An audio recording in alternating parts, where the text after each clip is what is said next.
అందరికీ ఆత్మ ప్రణామాలు మాస్టర్. ఈరోజు మన పత్రి గారు వ్రాసిన కృష్ణామృతం అని విజ్ఞాన సారం తెలుసుకుందాం మాస్టర్. ఇక్కడ కృష్ణ పరమాత్మ ఏమంటున్నాడు అంటే, అర్జున, ఈ యోగంలో నిశ్చలమైన బుద్ధి ఒకటే ఏకకారణంగా ఉంటుంది. నిశ్చయ వివేకం లేని వారి జ్ఞానం అనేక విధాలుగా అనంత ముఖాలుగా ఉంటుంది.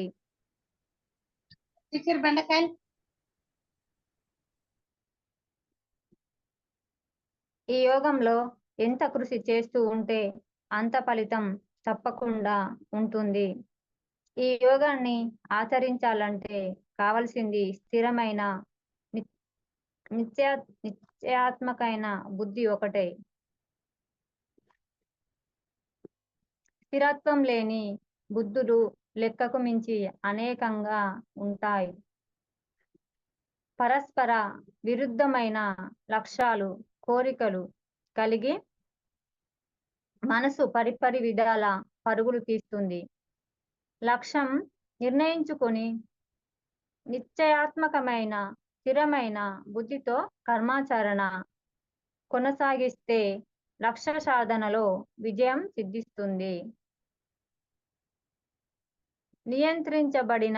నిగ్రహించబడిన మనసు పరిపరి విధాలుగా పరుగులు పెడుతూ ఉంటుంది.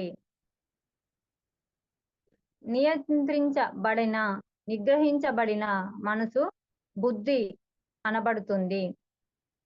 అది ఒక్క రీతిలోనే స్థిరంగా ఉంటుంది.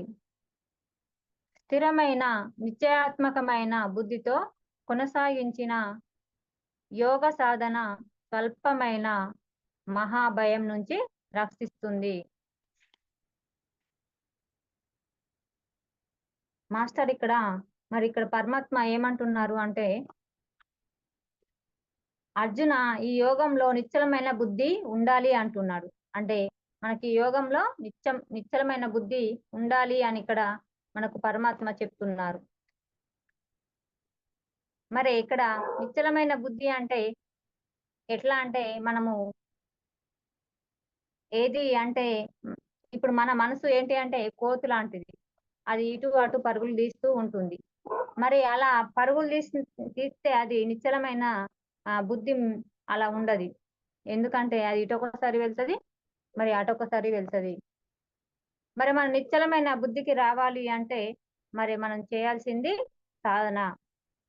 ఇక్కడ ఈ యోగంలో ఎంత కృషి చేస్తే మరి అంత ఫలితం ఉంటుంది, తప్పకుండా ఉంటుంది అంటున్నాడు పరమాత్మ.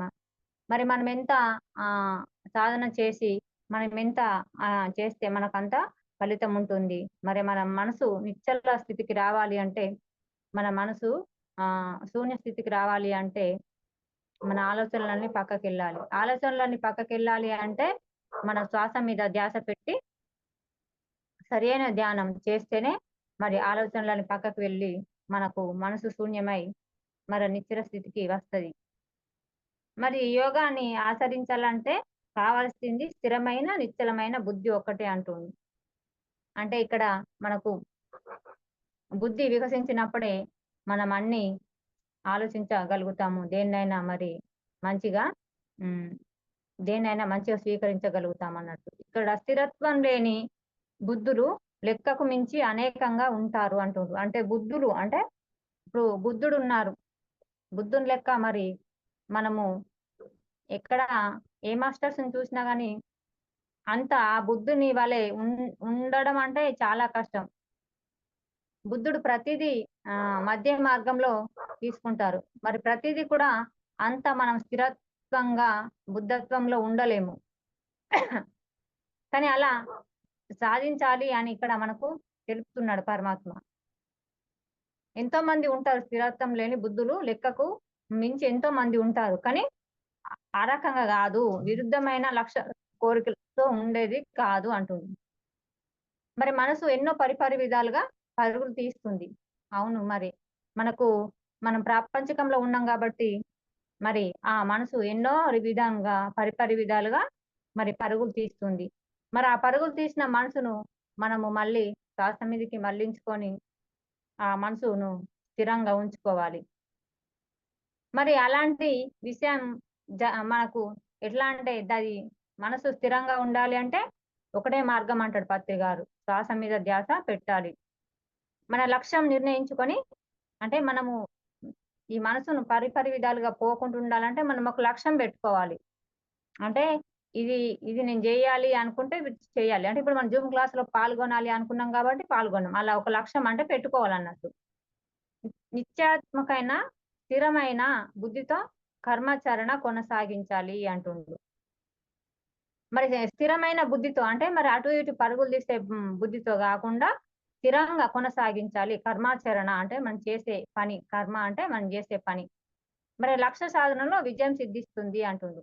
మనము ఆ రకంగా స్థిరమైన బుద్ధితో మనం చేసే కర్మ అంటే మనం చేసే పని కొనసాగిస్తే ఈ లక్ష్య సాధనలో విజయము సిద్ధిస్తుంది అని ఇక్కడ మనకు పరమాత్మ చెప్తున్నారు. మరి ఇక్కడ నియంత్రించబడని అంటుండు. నియంత్రించబడని, నిగ్రహించబడని మనస్సు పరిపరి విధాలుగా పరుగు పెడుతుంది అంటుండు. మరి నియంత్రించడం అంటే ఇప్పుడు మనకు గురువులు ఏం చెప్తారంటే, మనము మనసుకు బానిస కావద్దు. మనసు మనకు బానిస కావాలి. మనం ఎలా చెప్తే అలా వినేలా మనము చూసుకోవాలి అంటుండు. మరి మనము కళ్ళు మూసుకొని ధ్యాన స్థితిలో ఉన్నప్పుడు ఎన్నో ఎన్నో ఆలోచనలు వస్తాయి. మరి మామూలుగా ఉన్నప్పుడు ఏ ఆలోచన కూడా రాదు. మరి ధ్యానము మొదలు పెట్టగానే ఎన్నో ఎన్నో ఆలోచనలు వస్తాయి. మరి ఆలోచనలన్నీ పక్కకోవాలంటే మనం శ్వాసను గమనించాలి. మరి అలా గమనించడం వల్లనే మనకిక్కడ స్థిరమైన బుద్ధి సిద్ధిస్తది. మరి మన లక్ష్య సాధనలో కూడా మనము విజయము సాధించవచ్చు అని ఇక్కడ మనకు పరమాత్మ చెప్తున్నారు. మరి అలాంటి ప్రయత్నం కూడా మనం చేయాలి. నిగ్రహించుకోవాలి ఇక్కడ. మన ఇంద్రియాలను, మనసును నిగ్రహించుకొని నియంత్రణలో పెట్టినప్పుడే మరి అది మనసు, బుద్ధి అనబడుతుందని ఇక్కడ మనకు పరమాత్మ చెప్తున్నాడు. అది ఒక్క రీతిలో స్థిరంగా ఉంటుంది అంటుండు. అంటే మరి బడిన మనసు, బుద్ధి అది ఒకటే రీతిలో స్థిరంగా ఉంటుంది. అంటే పలు విధాలుగా పరుగులు తీయదన్నట్టు. అలా ఇలాంటి బుద్ధితో మనము కొనసాగిస్తే యోగ సాధన స్వల్పమైన అంటే మనం చేసిన సాధన కొంచెమైనా గాని అది మనకు ఎంతో ప్రయోజనం, ఎంతో మహా అపాయాల నుంచి కూడా మనల్ని రక్షిస్తుంది అని ఇక్కడ చెప్తున్నారు. అంటే మనం గంటలు గంటలుగా కూర్చొని మనకి అది స్థిరత్వం లేని సాధన చేస్తే ఎన్ని గంటలు కూర్చున్నా ఏం లాభం లేదు. ఇక్కడ ఏంటంటే స్థిరమైన నిశ్చలమైన బుద్ధితో కొనసాగిస్తే స్వల్పమైన అంటే కొంచెమైనా గాని అది మనకు మరి ఎంతో ప్రయోజనాన్ని మహాభయం నుంచి ఇక్కడ రక్షిస్తుంది అని మనకు పరమాత్మ చెప్తున్నారు ఫ్రెండ్స్. మరి ఇక్కడ మళ్ళీ ఇక్కడ పరమాత్మ ఏమంటున్నాడంటే త్రైగుణ్య విషయ వేద ఓ అర్జున, వేదాలు త్రైగుణ్య విషయాలను గురించి చెబుతున్నాయి. నువ్వు త్రిగుణాతీతుడవు కా. ద్వంద్వాలను, యోగక్షేమాలను విడిచి సదా శుద్ధ సత్వాన్ని అవలంబించి ఆత్మజ్ఞానివి కావాలి. ఆత్మతత్వంలోనే స్థిరపడు అంటున్నారు. తమో, రజో, సత్వ గుణాలే త్రిగుణాలు. త్రిగుణాల గురించే ప్రస్తావిస్తున్నాయి వేదాలు. మరి ఇక్కడ తమో గుణం అంటే తనువుకు సంబంధించిన విషయాలు. రజోగుణం అంటే మనస్సుకు సంబంధించిన విషయాలు. సత్వగుణం అంటే శ్రేయస్సుకు సంబంధించిన సూత్రాలు. త్రిగుణాల వల్ల ఏర్పడేవి కోరికలు. కోరికలు తీర్చుకునేందుకు కావలసిన వస్తువుల కోసం చేసే కర్మకాండ అంతా త్రైగుణ్య విషయాలు. త్రిగుణాలను అధిగమించడం అంటే శరీర మనోబుద్ధులను అధిగమించడమే. మనోబుద్ధులను అధిగమించి నిరంతరం నిత్య సత్య స్వరూపమైన ఆత్మలో స్థిరమవడమే నిత్య సత్వస్థుడు, ఆత్మవంతుడు కావడం అంటే. సుఖ దుఃఖాలు, శీతోష్ణాలు, మానావమానాలు, ఇవన్నీ ద్వంద్వాలు. మనిషి జీవితంలో తటస్థపడే సమస్త అనుభవాలు ద్వంద్వాలే. వీటి నుండి బయటపడడమే ద్వంద్వాతీతుడు కావడం అంటే. భౌతిక పరిభాషలో మన దగ్గర లేని వాటిని పొందడానికి యోగం అని, పొందిన దాన్ని రక్షించుకోవడాన్ని క్షేమం అని అంటాము. మనం సాధారణంగా చేసే ప్రతి కర్మ కూడా యోగక్షేమాలకు సంబంధించినదై ఉంటుంది. ఈ యోగక్షేమాల నుండి బయటపడే కర్మల నుండి బయటకు వచ్చేస్తాం. ఆత్మకు యోగం అంటే అభివృద్ధి ఎక్కడ? ఆత్మకు క్షేమం అంటే శ్రేయస్సు అన్నది ఎక్కడ? శాస్త్రీయమైన వాక్కు, శాస్త్రీయమైన ఆలోచన, శాస్త్రీయమైన కర్మ ఉండాలి. వివేకంతో ఆలోచించాలి, మాట్లాడాలి, జీవించాలి. ఆత్మతత్వంలో స్థిరపడి ఆత్మవంతుడివిగా జీవించి ఆత్మజ్ఞానులం కావాలి.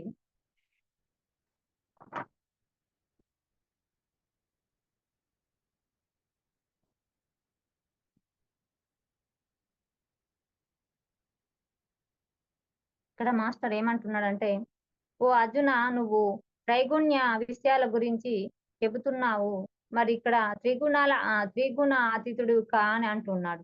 అంటే త్రిగుణాలు అంటే మరి తమో రజో సత్వగుణాలే ఇవి త్రిగుణాలు అని అంటున్నారు. మరి తమో గుణం అంటే మన తనువుకు సంబంధించినది. అంటే తమో గుణం అంటే మరి ఈ శరీరంతో చేసే పనులు. తనువు అంటే శరీరంతోని చేసేటివి.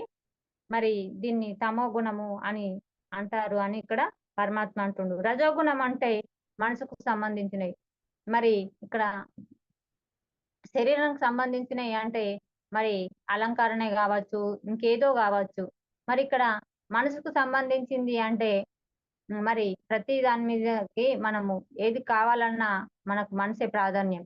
ఇప్పుడు ఒక వస్తువు కావాలి అంటే అదేంటి, మనసు వెళ్ళి అది కావాలని అడుగుతుంది కాబట్టి మనకు దాని మీదకి మన దృష్టి వెళ్తుంది. అందుకే ఇక్కడ రజోగుణం అంటే మనసుకు సంబంధించింది అని ఇక్కడ పరమాత్మ మనకు చెప్తుండు. ఇక్కడ సత్వగుణం అంటే శ్రేయస్సుకు సంబంధించిన సూత్రాలు అంటుండు. శ్రేయస్సు అంటే మనకు మంచి మార్గంలో ఉండే అది. మరి ఇక్కడ త్రిగుణాల వల్ల ఏర్పడే కోరికలు అంటే ఈ 3 గుణాలతోనే, అంటే ఇప్పుడు తనువు కోసము, మనసు కోసము, ఇక్కడ ఈ శ్రేయస్సు కోసం చేసేటి వాటి కోసం మనము చేసే కోరికలు అంటే ఈ కోరికలు అంటే మనకు ఏది కావాలి, ఇది కావాలి, అది కావాలి, మనం ఏదైతే కోరుకుంటామో అలా కోరుకున్నప్పుడు ఏంటి అంటే ఇలా చేసడం కర్మకాండ అంటే మనం చేసిన ఈ పని ఏంటిదంటే త్రైగుణ్య అంటే కొత్త విషయంలోకి వెళ్ళిపోతుంది అన్నట్టు. మనకు ఇప్పుడు ఏదన్నా ఒక వస్తువు కావాలనిపించింది అనుకో, అది కోరికలా మారినప్పుడు అది దాన్ని ఎలా అంటే ఇది ఈ త్రిగుణాలు కాకుండా త్రైగుణ్య విషయాలతో దాన్ని తీసుకోగలిగే అంత అలా వెళ్ళిపోతది అని ఇక్కడ మనకు ఇక్కడ పరమాత్మ చెప్తున్నాడు. మరి త్రిగుణాలు అధిగమించడం అంటే శరీర మనోబుద్ధులను అధిగమించడమే అంటుంది.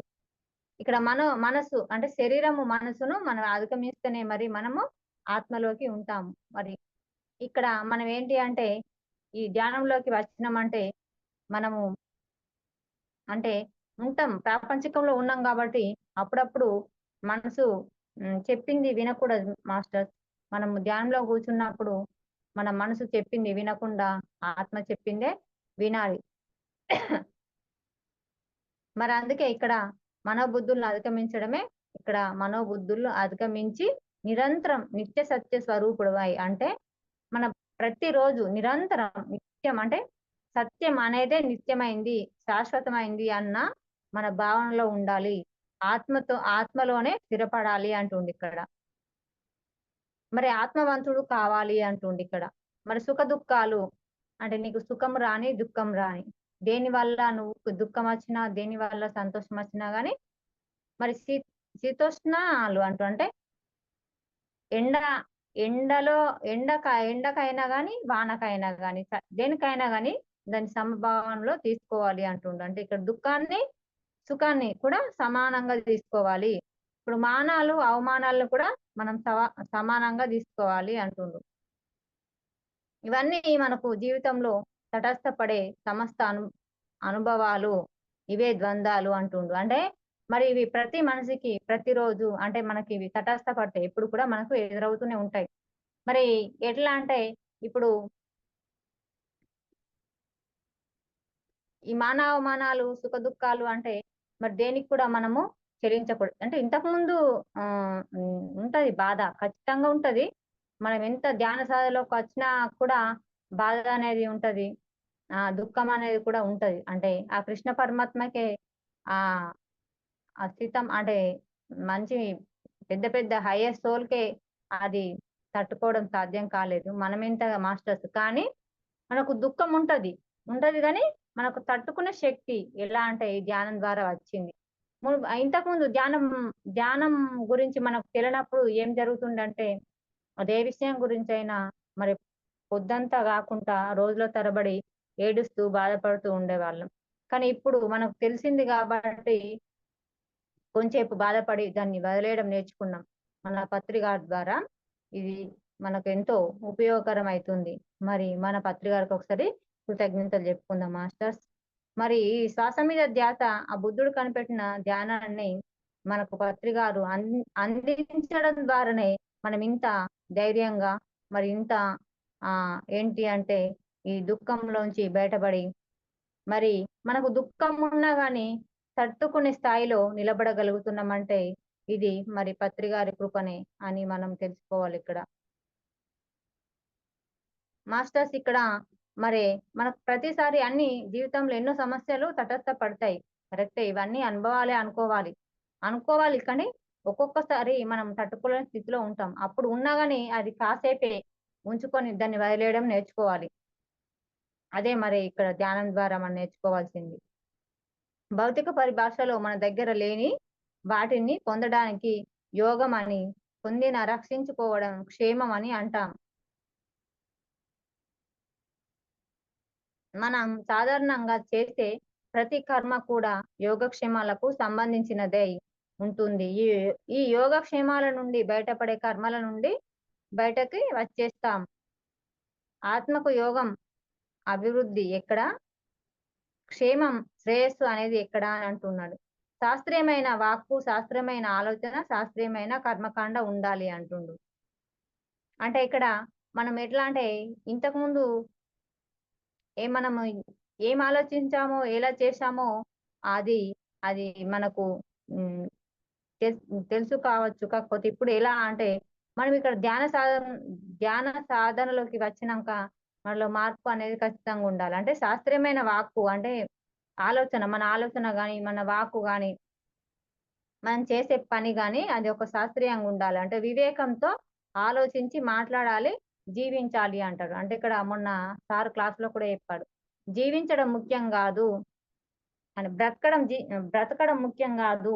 జీవించాలి అని అన్నారు. అంటే ఇక్కడ మరి మనకు అర్థం కాలేదు. జీవించడం అంటే ఏంటి? బ్రతకడం అంటే ఏంటి? 2 ఒకటే కదా అనుకున్నాం. కానీ బ్రతకడం అంటే ప్రతి జంతువు బ్రతుకుతుంది. కుక్క, పిల్లి, పంది జంతువులు, మేకలు, కోళ్ళు అన్నీ బతుకుతున్నాయి. అది గాదు బ్రతకడం అంటే. జీవించడం అంటే నలుగురికి మంచి చెప్పడం, నలుగురు కష్టాల్లో ఉన్నప్పుడు మనం చేయూతనిచ్చి అంటే నువ్వు డబ్బు సహాయమే చేయాల్సిన అవసరం లేదు. మాట సహాయమా? లేకపోతే ఇంకా నీ ద్వారా గాకపోతే వేరే వాళ్ళ ద్వారాన్నా వాళ్ళకు సహాయం అందించి, మరి అలా నలుగురు నలుగురు కోసం జీవించడమే అది జీవితం. బ్రతకడం గాదు. నువ్వెంత గొప్పగా బ్రతికినా అది ముఖ్యం గాదు అని మొన్న సారు క్లాస్‌లో చెప్పడం కూడా జరిగింది దీని గురించి. మరిక్కడ బ్రతకడం గాదు మాస్టర్స్ జీవించాలి. అంటే మరి నలుగురు కోసం జీవించాలి. లోక కళ్యాణం కోసం జీవించాలని ఇక్కడ మనం తెలుసుకోవాలి ఫ్రెండ్స్. మరెప్పుడు ఆత్మతత్వంలోనే స్థిరపడి ఆత్మవంతుడుగా జీవించి ఆత్మజ్ఞానులం కావాలి అంటున్నాడు. ఇక్కడ కృష్ణ పరమాత్మ మరి ఎంతో చక్కగా వివరించాడు ఫ్రెండ్స్. మనం ఎప్పుడు ఆత్మ తత్వంలో ఉండాలి అంటున్నాడు ఇక్కడ. అంటే ఇది పరమాత్మకు చెప్తున్నాడు, అర్జునుల వారికి చెప్తున్నాడు. కానీ అది మనకు చెప్పినట్టే భావించాలి. అంటే మనకు చెప్పినట్టే అది. ఎందుకంటే ఆ అర్జునుల వారి ద్వారా మనం తెలుసుకోవాలనే ఈ భగవద్గీత మనకు ఇక్కడ రచించి ఇచ్చారు ఫ్రెండ్స్. మరి ఎప్పుడు అలా స్థిరపడే విధంగా మనం ఎప్పుడు ఎరుకలో ఉండాలి. ఎప్పుడు ఎరుకలో ఉండాలి అంటే మనము ఏ రోజు కూడా సాధన మిస్ అయినా గానీ మళ్ళీ అది కొంచెం అటు ఇటు అయితది. అందుకోసమే ప్రతినిత్యం సాధన చేయాలి. అనునిత్య సాధనలో ఉండాలి మనం. మరి ఆత్మవంతులుగా జీవించాలి. ఆత్మ జ్ఞానులుగా కావాలి ఫ్రెండ్స్ మనం.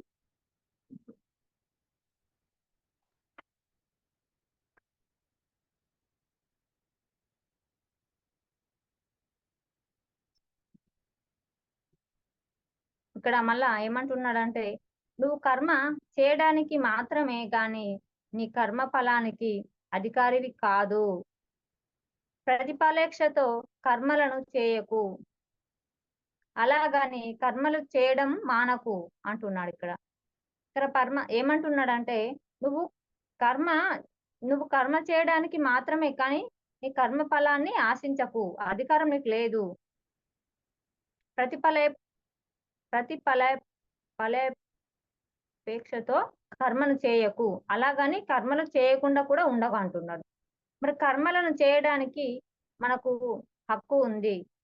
కర్మలను సదా అప్రమత్తతో చేస్తూ ఉండాలి. ఎప్పుడు కర్మిష్ఠివిగానే ఉండాలి. అకర్మణ్యత్యం అంటే ఎప్పుడు ఉండకూడదు. నెల మొత్తం పూర్తిగా పనిచేసిన తర్వాతనే జీతం వస్తుంది. మరి ఫలితాన్ని తర్వాతి నెలలోనే అనుభవించగలుగుతాం. వర్తమానంలో దుక్కి దున్ని విత్తనం చల్లి చేనును సంరక్షణ చేస్తేనే భవిష్యత్తులో పంట చేతుకు వస్తుంది.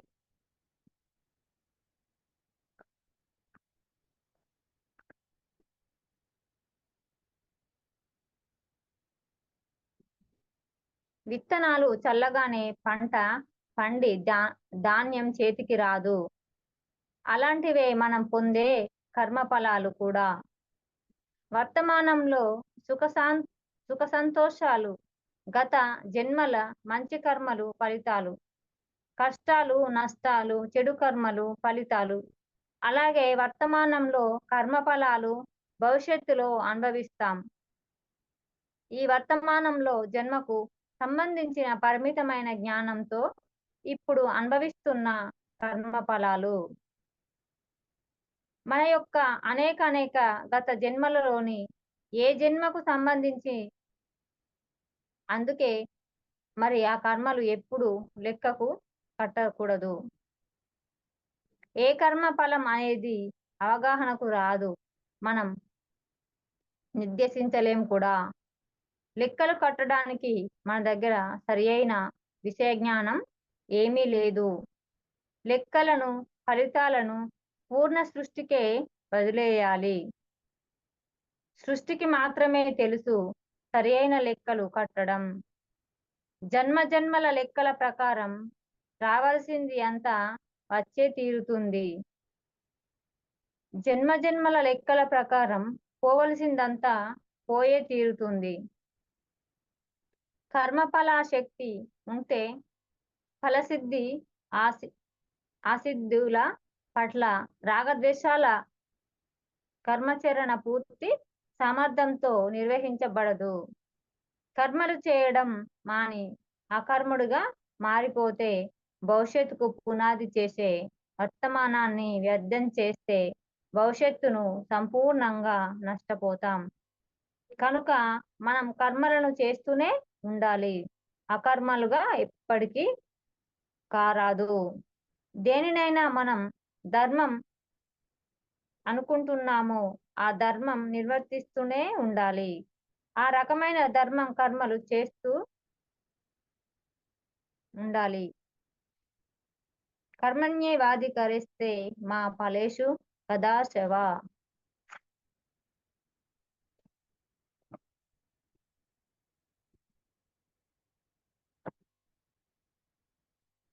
ఇక్కడ మాస్టరు మళ్ళీ ఇక్కడ పరమాత్మ ఏమంటున్నాడంటే, కర్మలు చేయడానికే మరి మనకు హక్కు ఉంది అంటుండు. అంటే ఇక్కడ కర్మలు చేయడానికే నీకు హక్కు ఉంది. కర్మలు సదా అప్రమత్తంతో చేస్తూ ఉండు. అంటే కర్మలు నువ్వు ఎరుకతోని అప్రమత్తంగా అంటే జాగ్రత్త కొద్దీ నువ్వు చేస్తూ ఉండు. నీవు చేసే కర్మలు. అంతే హక్కు ఉంది నీకు. ఎప్పుడు కూడా కర్మిష్టివి మరి. అంటే ఎప్పుడు మనము ఒక పని చేస్తూనే ఉండాలి.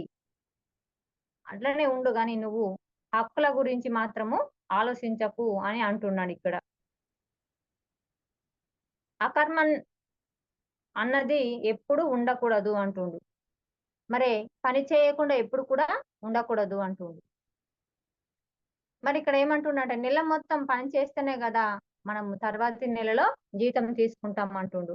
మరి మాస్టర్ ఎక్కడన్నా ఏదన్నా పని చేస్తే మనము అంటే జాబే గాని, లేకుంటే ఎక్కడన్నా ఉన్న ఆహ్, కూలి పనులు ఏవన్నా చేసినా గాని, వాళ్ళేం చేస్తారంటే నెల మొత్తము పని చేసిన తర్వాతనే, ఆ 30 రోజులు పని చేసిన తర్వాతనే మరి అది మళ్ళీ ఫస్ట్ తారీఖు నాడు మనకు ఇవ్వడం జరుగుతది గదా! మరి అదే విధంగా నెల మొత్తం పూర్తయిన తర్వాతనే మనకు జీతం వస్తుంది గదా! అంటే ఆ నెల రోజులు నువ్వు ఇయ్యాల పని చేస్తే ఇయ్యాలనే మనం ఎట్లా ఆశించామో, ఇక్కడ మనం ఏ కర్మ చేసినా గాని దేని గురించి ఆలోచించొద్దు. దాని మీద హక్కు ఏది కూడా లేదు అని అంటున్నాడిక్కడ. అంటే ఇక్కడ మళ్ళీ ఏమంటున్నాడంటే, మనము నెల రోజులు మొత్తం పని చేస్తేనే తర్వాతి నెలలో జీతం ఎలా తీసుకుంటామో, ఇది కూడా అలానే అని ఇక్కడ అంటుండు. మళ్ళిక్కడ వర్తమానంలో మనం దుక్కి దున్ని విత్ విత్తు చల్లి చేనుకు రక్షణ చేస్తేనే భవిష్యత్తులో పంట చేతికి వస్తుంది అంటున్నాడు. మాస్టర్స్ మరి ఇక్కడ ఏమిటి అంటే, ఇక్కడ విత్తనాలు చల్లంగానే మనకు చేతికి పంట రాదు గదా మాస్టర్స్. దానికి ఎంత మరి ప్రాసెస్ ఉంటది మాస్టర్స్. మరి ఇక్కడ వీటిని ఏంటి అంటే, అవి వడ్ల బస్తలు తేవాలి, అవి ఎండబోయాలి. ఒక తేమలో ఎండబోసి వాటిని మళ్ళీ ఏం జేస్తారు, ఒక ఒక కుండీలో అన్నీ నానబోస్తారు. ఓ రోజంతా నానబోసి అవిటిని మళ్ళీ తెల్లారి తీయాలి. తీసి మళ్ళీ అవిటిని ఒక గడ్డ ఏసి అక్కడ పెట్టాలి. అక్కడ పెట్టి మళ్ళీ రోజుకు 2 పూటల, 3 పూటల ఏంటి అంటే వెచ్చటి నీళ్లు నూతుల నుంచి వచ్చిన నీళ్లు, మళ్ళీ నిలువున్న నీళ్లు అవి చల్లగా ఉంటాయని వెచ్చటి నీళ్లు పొద్దున, సాయంత్రం 3 పూటలు కూడా పోస్తారు. అలా 3 రోజులు పోస్తే అది మొలకొస్తది. అలా మొలకొచ్చిన తర్వాత మళ్ళీ దాన్ని మళ్ళీ పొలంకి తీసుకెళ్ళాలి. దాన్ని చల్లాలి. మరి చల్లి వదిలేసినామా అయిపోయింది అనుకుంటే అది అయిపోదు. మళ్ళీ పొద్దున, సాయంత్రం నీళ్లు మార్చుతూ, ఆ నీళ్లను పంపిస్తూ, మళ్ళీ పాత నీరు పంపిస్తూ, కొత్త నీరు పెట్టుకుంటూ దాన్నెంతో పసిపాపలాగా కనిపెట్టుకొని ఉంటేనే అది ఆ మొలక చిన్న చిన్నగా మెల్లగా ఎదగడం ప్రారంభిస్తది. మరి అలా ఎదిగినంక మరి నెలో, 2 నెలలు అయిన తర్వాత మళ్ళీ అది అక్కడనే ఉంటదా? ఉండదు గదా! మళ్ళీ కూలీలను పెట్టి మళ్ళీ దాన్ని ఎదిగిన అదంతా నారు పీకి మళ్ళీ కూలీలను పెట్టి మళ్ళీ నాటు వేస్తారు. మరి అలా నాటు వేసిన తర్వాత మళ్ళీ ప్రతి రోజు పొద్దున, సాయంత్రం దాన్ని చూస్తూ ఎక్కడ మరి నీరు మంచిగున్నదా లేదా అని మరి ఒడ్ల చుట్లు గట్ల ఇట్లా చూస్తూ తిరిగి తిరిగి మళ్ళీ కొద్ది రోజుల తర్వాత ఏంటి కలుపు మొక్కలొస్తాయి. మరి ఆ కలుపు మొక్కలు అలానే ఉంచితే ఈ పంట ఎదగదు గదా! మరి అట్లా ఆ కలుపు మొక్కలను కూడా తీసేస్తే పంట ఎదుగుతది. మరి ఇలా ఏంటి ఈ ప్రాసెస్ ఒక 6 నెలలుంటది. మరి విత్తనాలు చల్లంగానే మన పంట ఎలాగైతే చేతికి రాదో, మరి ఈ కొన్ని నెలలు ఆగిన తర్వాతే మనకు ఆ పంట చేతికొస్తది. అదే విధంగా మనం చేసింది ఏది కూడా మనం వెంటనే దేన్ని కూడా మనం ఆశించరాదని ఇక్కడ పరమాత్మ చెప్తున్నాడు. మరి వర్తమానంలో సుఖ సంతోషాలు గత జన్మలో మంచి కర్మ ఫలితాలు అంటే మనం ఇప్పుడు ఏసే మనం ఇప్పుడు అనుభవించేది అంటే ఇప్పుడు ఈ శరీరంతోని అనుభవించే సుఖమే గాని, కష్టమే గాని, దుఃఖమే గాని అదేదైనా గత జన్మలో అంటే మనం ఇంతకు ముందు జన్మలో చేసిన కర్మల ఫలితాలే అంటున్నాడు. నువ్వు మంచి చేస్తే మంచి, చెడు చేస్తే చెడు. మరి ఇవే కష్ట సుఖాలు, చెడు కర్మల ఫలితాలు అంటుండు. అదే మరి వర్తమానంలో కర్మలు భవిష్యత్తులో అనుభవిస్తాం అంటుండు. వర్తమానంలో కర్మలు భవిష్యత్తులో అనుభవిస్తాం. అంటే ఇప్పుడు చేసిన కర్మలు మళ్ళీ భవిష్యత్తులోకి అనుభవిస్తాము. మరి వర్తమానం ఈ ఈ వర్తమాన జన్మకు సంబంధించిన పరిమితమైన జ్ఞానంతో ఇప్పుడు అనుభవిస్తున్న కర్మ ఫలాలు మన యొక్క అనేక గత జన్మల నుంచి ఏ జన్మకు సంబంధించినవి ఏ కర్మ ఫలం అనేది అవగాహన రాదు అంటుండు. ఇక్కడ ఏంటి అంటే మనం ఇప్పుడు ఈ ఈ జన్మలో అనుభవిస్తున్నయి ఒక జన్మలో కాదు ఇక్కడ అంటుండు. ఇక్కడ పరమాత్మ ఏమంటుండంటే, ఏ జన్మలో ఏ జన్మకు సంబంధించినయో మనకిక్కడ లెక్కలోకి రావు అంటుండు. మరి అనేక జన్మల్లో గత జన్మల్లో మరి ఎన్నో మనము 84,00,000 జీవరాశుల తర్వాత మానవ జన్మ వస్తదట ఫ్రెండ్స్. మరి ఏ జీవరాశి ఉన్నప్పుడు అది జంతువే గావచ్చు, మన పక్షే గావచ్చు, క్రిమో, కీటకం ఏదన్నా గాని, ఏ జన్మలో ఏసిందైనా గాని, ఏ రూపంలో ఏసిందైనా గాని, మరి ఇక్కడ మనం లెక్క కట్టలేము అంటుండు ఇక్కడ పరమాత్మ. ఏమంటుండంటే, ఏ కర్మఫలం అనేది ఇక్కడ అవగాహనకు రాదు అంటుండు. అంటే మనం ఎట్లా అవగాహన తెచ్చుకోలేము గదా! మనం అంతా రావాలి అంటే బుద్ధుల్లా మారాలి. ఇప్పుడు బుద్ధుడంటే ఎంతో సాధన చేసి, ఎన్నో జన్మలు చూసుకొని అతడు బుద్ధుడుగా మారి బుద్ధత్వంలో ఉన్నాడు. మరి అలా అక్కడ ఇట్లా మనల్ని మారాలి అంటుండు ఇక్కడ పరమాత్మ. మరిక్కడ అందుకే చేస్తున్న కర్మలెప్పుడూ లెక్కలు కట్టలేము అంటున్నాడిక్కడ. లెక్కలు కట్టలేని మన దగ్గర సరియైన విషయ జ్ఞానం లేదు అంటున్నాడు. మరి మనకు ఇక్కడ కర్మ అనుభవిస్తున్నామంటే ఇది ఏ జన్మది అని మనకు లెక్క కట్టేంత విషయ జ్ఞానం మన దగ్గర లేదు అంటుండు. అంటే మనకు ఆ విషయ జ్ఞానం రావాలంటే ఇంక చాలా సాధన చేయాలి. చాలా కఠోరమైన మనం నిష్ట నియమాలతోని ఇంకెంతో సాధన చేసి ఇక్కడ మనం జ్ఞానాన్ని పొంది ఆత్మస్థితిలో ఉన్నప్పుడే మరి మనం ఇంకా పూర్తిగా తెలుసుకోగలుగుతాం. మనకిక్కడ ఏంటి అంటే మనం తెలుసుకున్నది ఆవగింజంతనే ఫ్రెండ్స్. ఇంకా ఆవగింజంత అంటే ఎక్కువనే కావచ్చు నాకు తెలిసైతే. మనం తెలుసుకోవాల్సింది ఇంకా కొండంతా ఉంది. మరి అందుకోసం ఇక్కడ పరమాత్మ ఏమంటుండు అంటే, ఇక్కడ ఏ కర్మఫలం కూడా అవగాహనకు రాదు అని అంటుండు. మరి మనం దేన్ని కూడా నిర్దేశించలేము అని కూడా అంటున్నాడిక్కడ. మరి చేస్తున్న ఈ కర్మలు లెక్కల కట్టడానికి మనకు అంతటి సరియైన విషయ జ్ఞానం లేదు అంటున్నాడు. లెక్కలు, ఫలితాలు పూర్ణ సృష్టికే వదిలేయాలి. మరిక్కడ ఏ లెక్కలు, ఏ ఫలితాలు కూడా మనం దేన్ని కూడా మనం ఇక్కడ తెలుసుకున్నంత మనకు స్థితి లేదు గాబట్టి, చూసుకోండి మీ జన్మ జూసుకోండి అంటారు గానీ, మనకంతటిక్కడ జ్ఞానం లేదు. అదేదో అది భ్రమనే గావచ్చు. మనం అనుకున్నంత మాత్రాన ఇట్లా అనుకో, అట్లా అనుకో అంటారు. అందుకోసమే ఇక్కడ తటవర్తి సారే గాని, రాజ్యలక్ష్మి అమ్మనే గాని, నువ్వేది అనుకోకు అని చెప్తారు. అంటే నువ్వు మామూలుగా చేసుకుంటా పోతే నీకేది రావాలో అది వస్తూనే ఉంటది. నీకేది వెళ్ళిపోవాలో అది వెళ్ళిపోతూనే ఉంటది అని ఇక్కడ మనం తెలుసుకోవాలా ఫ్రెండ్స్. మరి అంతటి విషయ జ్ఞానం మనకు లేనప్పుడు మరి ఈ ఫలితాలన్నీ మనము పూర్ణ సృష్టికే వదిలేయాలి అని ఇక్కడ పరమాత్మ చెప్తున్నాడు. సృష్టికి మాత్రమే తెలుసు. అంటే మనం మర్చిపోయినా గాని సృష్టి మాత్రం మర్చిపోదట. అది సరైన లెక్కలు కడతదట. అంటే మనము ఎప్పుడన్నా ఎరుక కోల్పోయి కానీ మనము అంటే ఇంతకుముందు అంటే వేరు. ఇప్పుడు మనము ధ్యానం చేస్తున్నాం కాబట్టి మన గురువులు చెప్తుండ్రు. ఎందుకంటే మనము ఆలోచించి మాట్లాడాలి. మరి ఇక్కడ ఎరుకతోని ఉండాలి అంటాం. కానీ అప్పుడప్పుడు మన చుట్టూ ఉన్న వాతావరణాల వల్ల ఎందుకంటే మన చుట్టూ అందరు ధ్యానులు ఉండరు గదా! అందుకోసమే అప్పుడప్పుడు ఎరుక కోల్పోయినప్పుడు మరి అవి మనము ఎలా మాట్లాడిన మాట అనేది వెంటనే సృష్టి లెక్కలోకి తీసుకుంటదట ఫ్రెండ్స్. మరి ఈ సృష్టి మాత్రమే సరైన లెక్క కడుతుంది అని ఇక్కడ మనకు పరమాత్మ చెప్తున్నాడు. జన్మల లెక్కల ప్రకారం రావాల్సింది అంతా వచ్చే తీరుతుంది. మరి జన్మల ప్రకారము నువ్వు మర్చిపోయినా సృష్టి మర్చిపోలేదు. అది గుర్తు చేస్తూనే ఉంటది. మరి రావాల్సింది వస్తూనే ఉంటది. జన్మల లెక్కల ప్రకారం పోవాల్సింది పోతూనే ఉంటదని ఇక్కడ పరమాత్మ చెప్తుండు. మరెప్పుడు కూడా కర్మఫలాశక్తి మరెప్పుడూ ఆశించకూడదు. మరి అలా ఉంటే ఫలసిద్ధి ఆసిద్ధుల పట్ల రాగద్వేషాలు కలిగించి కర్మాచరణ పూర్తి సామర్థ్యంతో నిర్వహించబడదు అంటుండు. మరి అలా ఉన్నప్పుడు ఇక్కడ ఫలసిద్ధి అంటే ఇక్కడ అసిద్ధుల పట్ల కూడా రాగద్వేషాలు ఏది కూడా ఉండద్దు. అలా ఉన్నప్పుడు మరి ఇక్కడ ఏ సామర్థ్యంతోని నిర్వహించబడదు అని ఇక్కడ చెప్తున్నాడు. కర్మలు చేయడమే పని. మరి అకర్మడుగా కూడా ఉండకూడదు అంటుండు. అంటే మనం ఎప్పుడు ఏదో ఒక కర్మ చేస్తూనే ఉండాలి. అది మంచి కర్మనే ఎంచుకోవాలి ఫ్రెండ్స్. మరి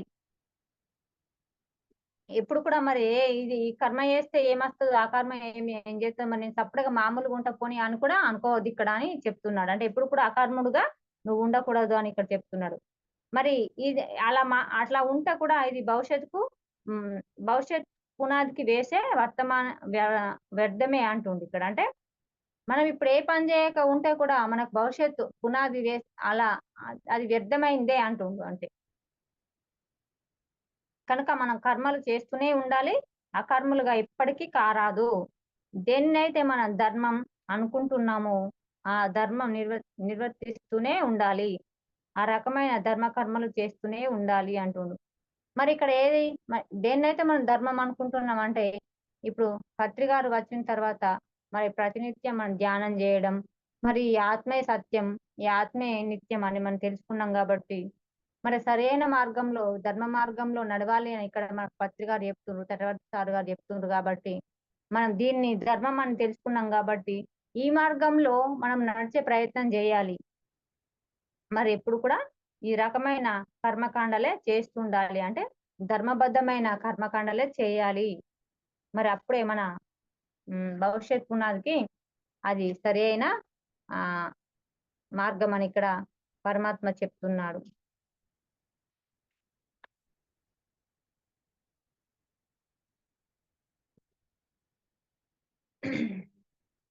కర్మ చేయడమే నీ వంతు, కానీ దాని ఫలాపేక్ష ఎప్పుడు కూడా ఆశించరాదని ఇక్కడ మనకు పరమాత్మ చెప్తున్నాడు ఫ్రెండ్స్.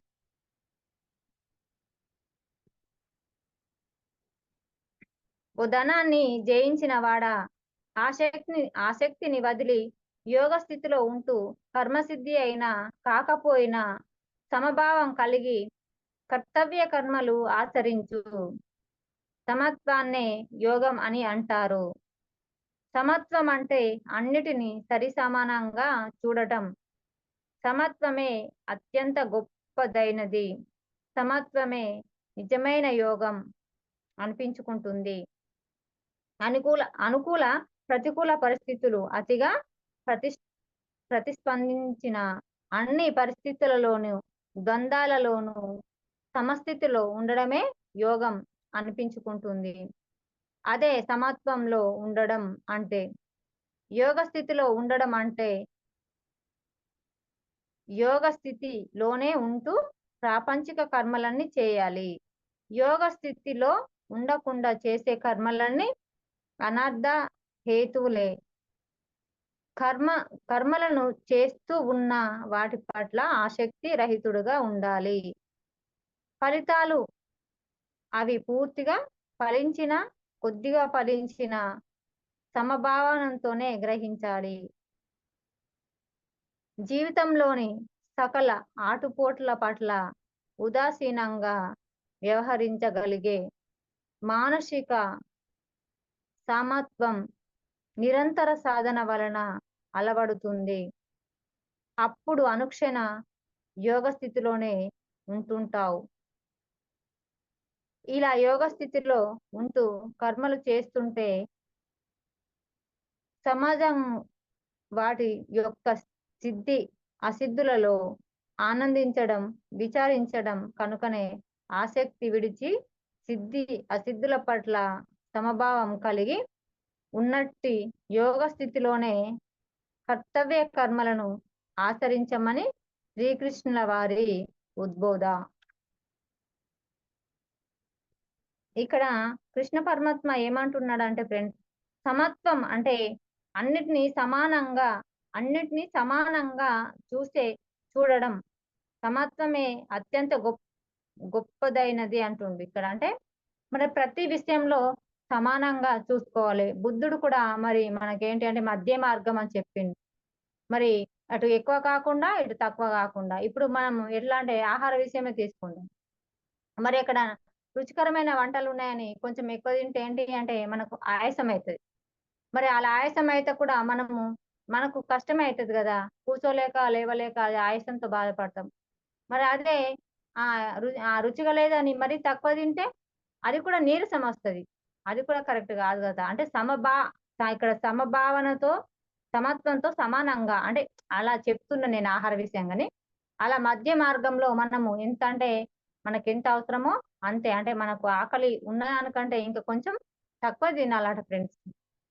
మరి ఆ రకంగా ఇక్కడ సమానంగా మనం చూసుకోవాలి. దేన్నైనా అంటే మన ఈ ఆహార పనైనా ఏదైనా గాని.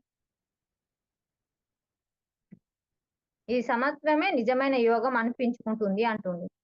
అనుకూల ప్రతికూల పరిస్థితుల్లో కూడా అతిగా ప్రతిస్పందించక అన్ని పరిస్థితుల్లోనూ, ద్వంద్వాలలోనూ సమస్థితిలో ఉండడమే యోగం అనిపించుకుంటుంది అంటుంది.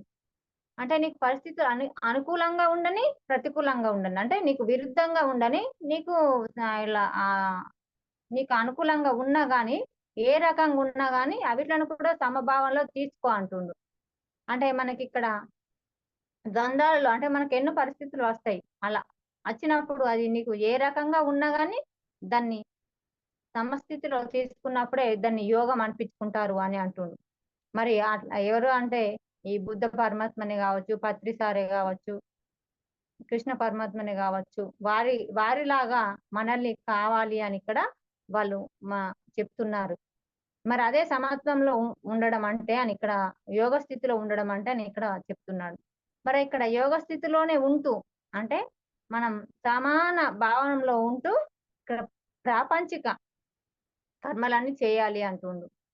అంటే ఎవరు ఎక్కువ గాదు, ఎవరు తక్కువ గాదు. అన్నీ సమాన భావంలో చూడాలి. అంటే ప్రాపంచిక విషయంలోనైనా, ఇక్కడ ఆధ్యాత్మిక విషయంలోనైనా గాని సమాన భావంలోనే చూడాలి. యోగ స్థితిలోనే ఉండాలి అని ఇక్కడ చెప్తున్నాడు. మరి యోగ స్థితి లేకుండా ఏ కర్మలు చేసినా అవి అనర్థదాయకమే, అనర్థ హేతువులే అని చెప్తున్నారు. మరి కర్మలు చేస్తూ మరి వాటి పట్ల ఆసక్తి రహితుడిగా ఉండొద్దు. అంటే నేను ఈ కర్మ చేస్తున్నా కాబట్టి నాకిక్కడ ఆహ్, అక్కడ పేరు రావాలి, నాకిక్కడ పొగడ్తలు రావాలి, లేకపోతే గొప్పలు చెప్పుకోవాలి, ఇక్కడ సన్మానాలు జరగాలి అన్నట్టు మనము దేన్ని కూడా కోరుకోకూడదు. మనం చేయాలి అంటే ఇక్కడ మనం నలుగురికి జ్ఞానం అందించాలి. మన ద్వారా నలుగురికి అందించాలి అని అనుకోవాలే గాని దాన్ని ఏమిటి కూడా మనం ఆశించకూడదని ఇక్కడ పరమాత్మ చెప్తున్నాడు. ఎందుకంటే మనకిక్కడ పత్రి గారి మార్గాన్ని ముందుకు తీసుకుపోవాలి మరి. పత్రి గారు ఎన్నో ఊర్లు తిరిగిండు, ఎన్నో వాటలు తిరిగిండు. మరి దేన్ని కూడా ఎక్కడ కూడా ఆశించలేడు. దేన్ని దేన్ని కూడా ఆశించలేడు పరమాత్మ. మరి అట్లా దేని పట్ల కూడా మనము ఆసక్తి ఉండకూడదు. మరి ఆసక్తి రహితుడులా ఉండాలి అంటుండు. అంటే మనం చేసినా గాని చేయనట్టే ఉండాలి. అలా పూర్తిగా ఫలించిన, కొద్దిగా ఫలించిన మరి సమ భావనతోనే గ్రహించాలి అంటుండు.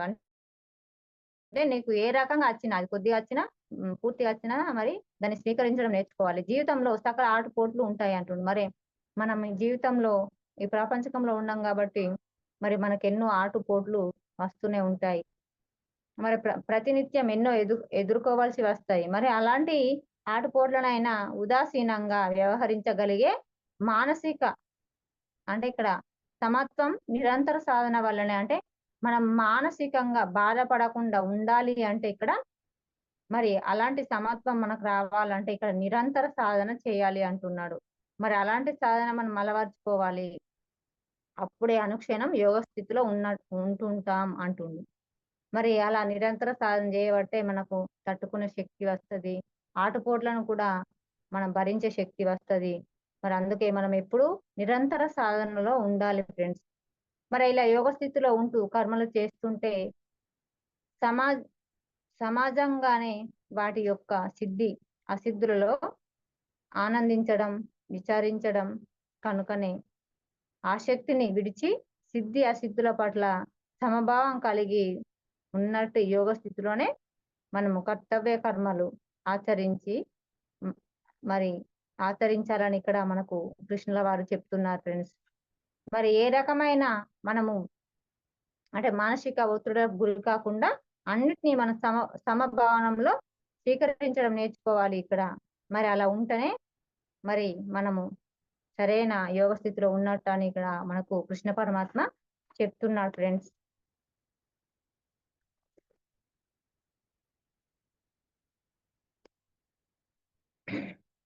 ఇక్కడ ఏమంటున్నాడు పరమాత్మ అంటే సమబుద్ధి గలవాడు తన పాపపుణ్యాలను ఈ జన్మలోనే నశింప చేసుకుంటాడు.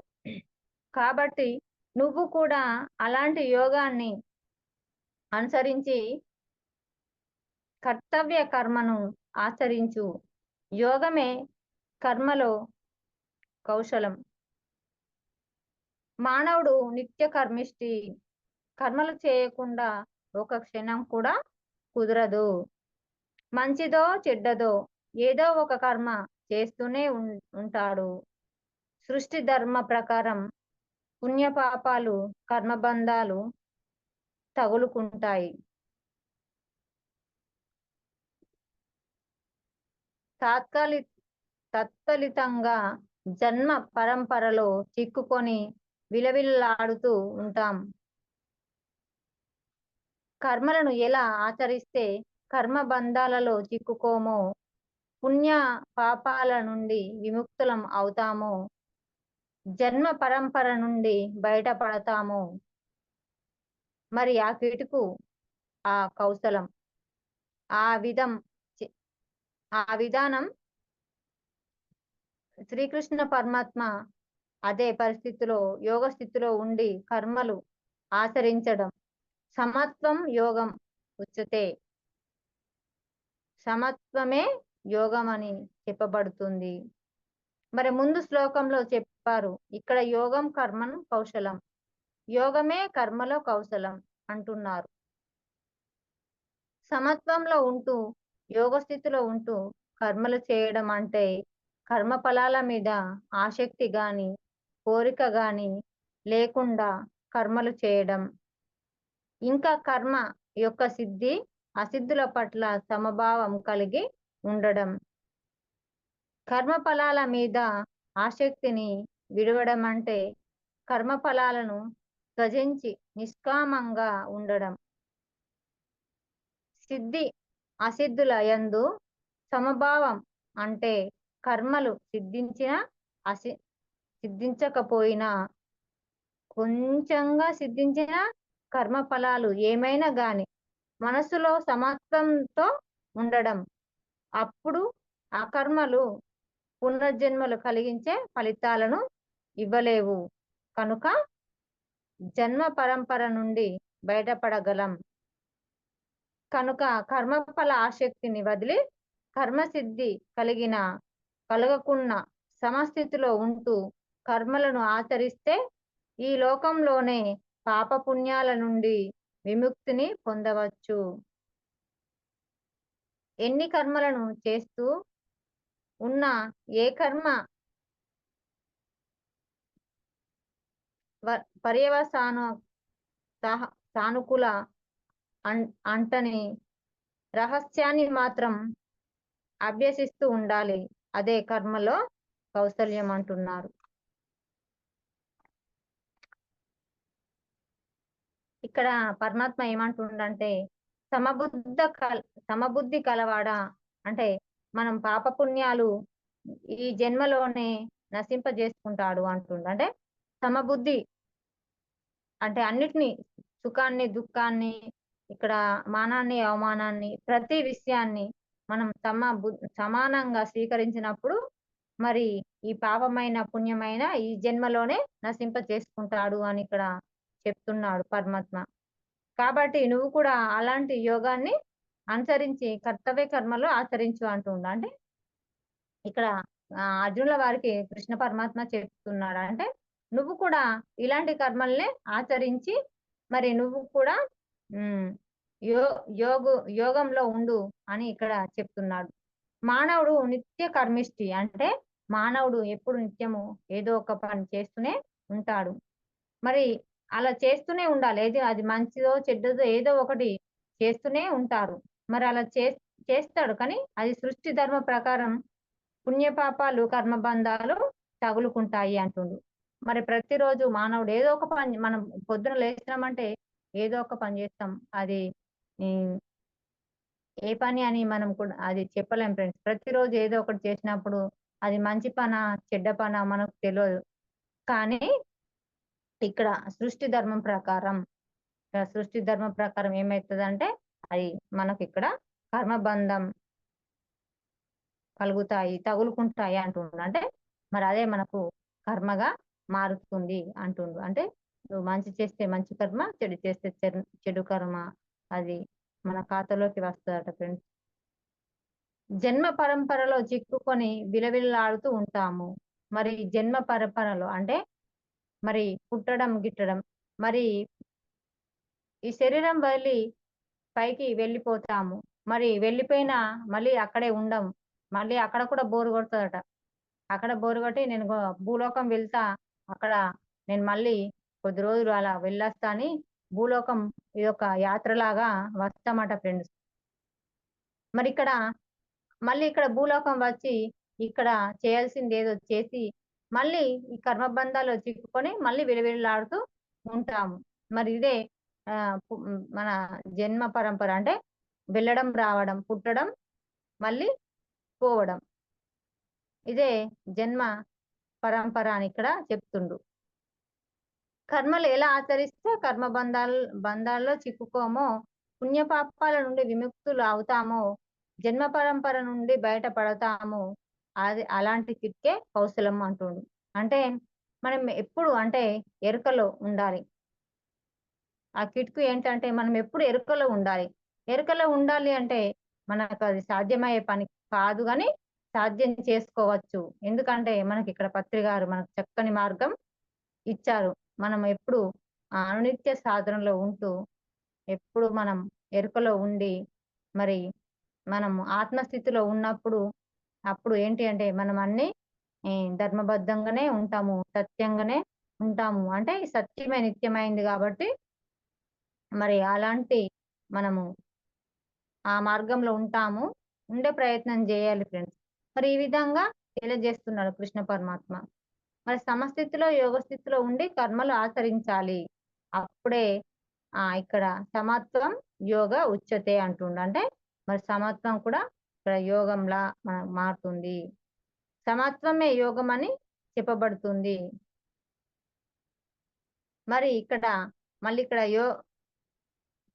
యోగమే కర్మలో కౌశలం అంటున్నారు.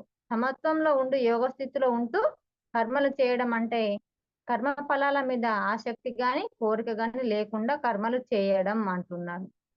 అంటే ఇక్కడ ఏదైనా గాని అది నువ్వే ఏ పని చేసినా గాని దాని మీద ఏది ఆసక్తి అంటే నేను చేసిన అన్న భావన లేకుండా అది మన పని అయిందా అక్కడ ఒకటి ఇక్కడ ప్రోగ్రామ్ ఇప్పుడేంటి ఈ ఎవరు ఈ మాస్టర్స్ జూమ్ పెట్టిండు ఇక్కడ చేసిందా అయిపోయిందా ఈ జూమ్ నేను చేసిన అన్న భావన లేకుండా ఇప్పుడు ఇక్కడికి వదిలేయాలన్నట్టు అంటే మాటల అంటే ఈ పని చేసినామా ఒక ఒక కడ క్లాస్ అరేంజ్ చేసినామా అక్కడ క్లాస్ అరేంజ్ చేసినామా అక్కడికి వదిలేయాలి అది అంతే అంటే మరి దాన్ని ఆశించకూడదు దాని దాని నుంచి మనం ఎలాంటి అంటే ప్రతిఫలం ఆశించకూడదు అంటే ఇక్కడ మనం తెలుసుకోవాలి ఫ్రెండ్స్. మరి ఎప్పుడు యోగ స్థితిలో ఉండాలి అంటున్నాడు. మరి అలా యోగ స్థితిలో ఉండేందుకు మనం ప్రయత్నం చేయాలి ఫ్రెండ్స్. మరి ఎప్పుడు కోరిక గాని లేకుండా కర్మలు చేయాలంటే ఎలాంటి కోరికలు లేకుండా అక్కడ కర్మలు చేయాలి. ఇంకా కార్యం యొక్క అసిద్ధుల పట్ల సమభావం కలిగి ఉండాలి. అంటే ఏ కార్యమైనా చేసినప్పుడు అది సిద్ధించకపోయినా గాని సమభావం కలిగి ఉండాలి అంటుండు. కర్మ ఫలాల మీద ఎలాంటి ఆసక్తిని విడవడం అంటే కర్మ ఫలాలను త్యజించి నిష్కామంగా ఉండడం అంటుండు. మనం ఎలాంటి కర్మలు చేసినా త్యజించండి దాన్ని వదిలేయాలి అంతే ఇక దాన్ని వదిలేసి నిష్కామ కర్మ చేస్తూనే ఉండాలి. ఏంటి అంటే పోయినామా అక్కడ క్లాస్ చెప్పినామా వచ్చినామా అంతే. అంతే నలుగురికి మనం జ్ఞానం అందించినామా అన్నట్టు ఉండాలి వదిలేయాలి అంటే నిష్కామ కర్మగా చేయాలి. మరి ఇక్కడ సిద్ధులు అసిద్ధుల మధ్య సమభావం అంటుండు. అది ఏదైనా గాని కర్మలు సిద్ధించకపోయినా అది కొంచెం సిద్ధించినా మరి ఏమైనా గాని మనసులో సమత్వమే ఉండాలి అంటుండు. అది నీకు ఎంత ఫలితం వచ్చిందా అన్నది ఏది కూడా నువ్వు ఆశించకూడదు. సమత్వ భావంలోనే ఉండాలి. ఇదే జన్మ పరంపరకు బయటపడగలము అంటుండు. అంటే మనం ఇక్కడ మరి ఏ కర్మ అంటకుండా ఉండాలంటే ఇదే జన్మ పరంపర నుంచి బయటపడే మార్గం అని ఇక్కడ మనకు పరమాత్మ చెప్తున్నాడు. కనుక కర్మ ఫలాశక్తి వదిలేయాలి. త్యజించాలి అంటే వదిలేయాలి. మరి నిష్కామంగా మనం కర్మలు చేయాలి. ఇక్కడ కర్మసిద్ధి కలిగినా గాని కలగకపోయినా గాని సమస్థితిలో ఉంటూ కర్మలను ఆచరిస్తే ఈ లోకంలో పాప పుణ్యాల నుండి విముక్తి పొందవచ్చు అంటుండు. మరి మనం ఏ పని చేసినా గాని దాన్ని సమస్థితిలో అంటే అది సమానంగా మనము అది స్వీకరించినప్పుడు, అలా ఆచరించినప్పుడు మరి ఇక్కడ మనం ఈ లోకంలో పాపపుణ్యాల నుంచి విముక్తులు కాగలం అంటుండు. ఎన్ని కర్మలను చేస్తూ ఉన్నా ఈ కర్మలో మరి దాని స్థానం ఎలా ఉంటదంటే రహస్యాన్ని మాత్రం అభ్యసిస్తూ ఉండాలి. అంటే మనం ఏదన్నా పని చేసినాం అనుకోండి. మనం పని చేసినామా ఇప్పుడు ఆహ్, ఆహ్, ఏదైనా పని చేసినామా? లేకపోతే ఏదైనా క్లాస్ జరిగిందా? అంటే ఆహ్, దాని సానుకూలాలు అంటే అవి ఎట్లా ఉన్నాయని రహస్యాన్ని అంటే అందులో ఉన్న రహస్యాన్ని మాత్రమే మనము అభ్యసిస్తూ ఉండాలి. అంటే ఇప్పుడు ఒక క్లాస్ ఇన్నామనుకో అందులో ఏముంది అని దాన్ని అభ్యసిస్తూనే ఉండాలి. అంతేగాని దాన్ని ఏది కూడా మనము ఇది ఆశించరాదు. అంటే దాన్ని వదిలేస్తూనే ఉండాలి. మరి దాన్ని వదిలేసి మనం నిష్కామంగా ఉండడం నేర్చుకోవాలి ఫ్రెండ్స్. మరి అలా ఉండడం నేర్చుకోవాలి అంటే కృష్ణ పరమాత్మ అర్జునుల వారికి ఎంతో వివరిస్తున్నాడు. మరి ఇక్కడ మనకు పత్రి గారు కూడా ఎన్నో వీడియోల ద్వారా, మరి ఎన్నో క్లాసుల ద్వారా మనకు కూడా వివరిస్తున్నాడు. నువ్వు ఆత్మవు, నువ్వు ఆత్మవని తెలుసుకో, నువ్వు ఆత్మవే అని మనకు పదే పదే మన గురువులు చెప్తున్నారు. ఎవరైనా నువ్వెవరు అంటే ఆత్మ అన్నట్టు ఆత్మస్థితిలో ఉండడం నేర్చుకోవాలి ఫ్రెండ్స్. అంటే అది ఆత్మస్థితికి రావాలంటే అది మామూలు ముచ్చట గాదు. ఎంతో సాధన చేస్తే తప్ప అది రాదు. మరి బుద్ధత్వ స్థితిలో ఉన్నప్పుడే మనము సమానంగా ఉండగలం. మరి అలా ఉండాలి అంటే మన బుద్ధత్వ స్థితిలోకి రావాలంటే మనము బుద్ధులుగా మారాలి అంటే మనము అనిత్య సాధన, ధ్యానం చేయాలి. మరి శ్వాస మీద ధ్యాస ధ్యానం చేస్తూ మరి మనం ప్రతిరోజు ఈ సాధన చేస్తూ మనం కూడా బుద్ధులుగా మారదాం, ఆత్మ జ్ఞానులుగా మారదాం ఫ్రెండ్స్. మరి ఇంతటి అవకాశం ఇచ్చిన మీ అందరికీ కృతజ్ఞతలు మాస్టర్. Thank you.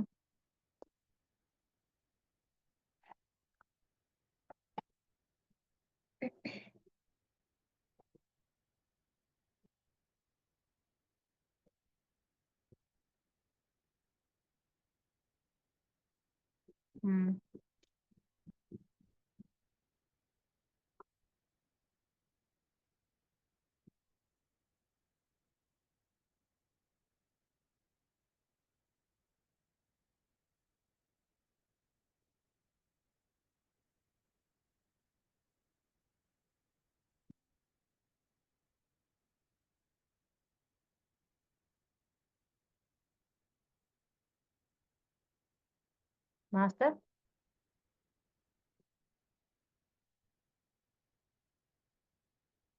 హలో.